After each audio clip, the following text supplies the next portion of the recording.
We're going to make Scratch the cat look like he's walking, so we'll make a little animation. To start off any program, we want to begin with the events blocks on the left, and I'm going to grab this when green flag clicked button. This indicates to me that I'm starting my program. So whenever the green flag is clicked, basically this guy right here, right, when we start the program or say go, anything that's connected to this block will get executed. So in order to make Scratch look like he's walking, I'm going to go to the motion block here. Anything related to his movement or position on the screen, you'll find under the motion block. So I want him to move 10 steps. And if I click this, you can see he did move just a little bit. I'll do it again. There, he moved 10 steps. Okay, now I don't want it to just look like he's moonwalking across like that. I actually want his legs to move too. So what I just did, let's go back. We were just in the codes tab. If we go to this costume tab right next to it, you'll see that for this particular sprite, for Scratch the cat, he has 2 costumes. And when clicked in quick succession, it looks like he's walking. So we're going to take advantage of this costume feature in Scratch. Okay, so not only do I want him to move 10 steps, I also want to change the way he looks. So let's go to the looks blocks by clicking on the purple circle. And I want him to go to the next costume. Okay, let's watch now. And indeed, if I keep clicking, he's moving 10 steps and moving to the next costume.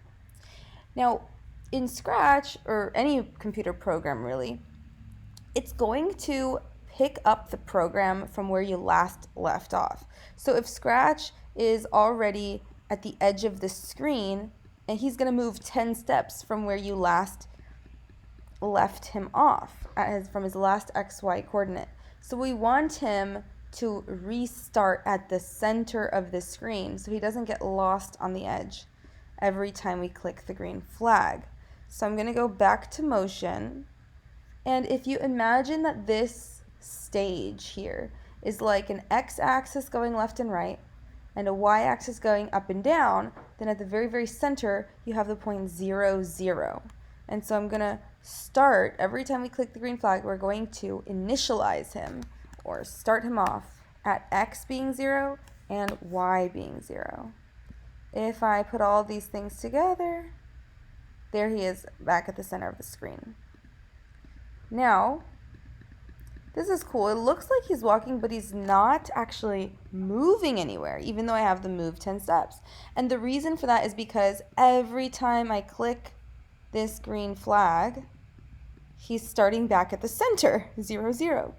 So we want him to move and switch costumes without starting at the center every single time. So let's go to Control, and I'm going to introduce a new block we haven't seen before called the repeat block.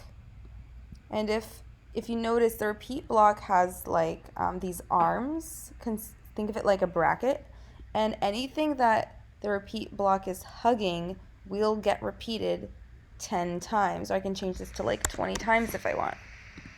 So now when I click the green flag, he's going to start at the center, and then 20 times he's going to move and switch costume, move and switch costume, move and switch costume. So this right here will get repeated. Let's see what happens. Nice. Okay, so he did move, but notice that was freakishly fast. I might want to introduce a wait block because the computer is just too fast for my liking. And let's make him wait like 0.2 seconds after each move. That way it looks like he's walking. So if I press the green flag, he should start at the center and then walk 20 steps. Cool. Looks like it worked. And that's how you use costumes and the blocks together and the code to make an animation.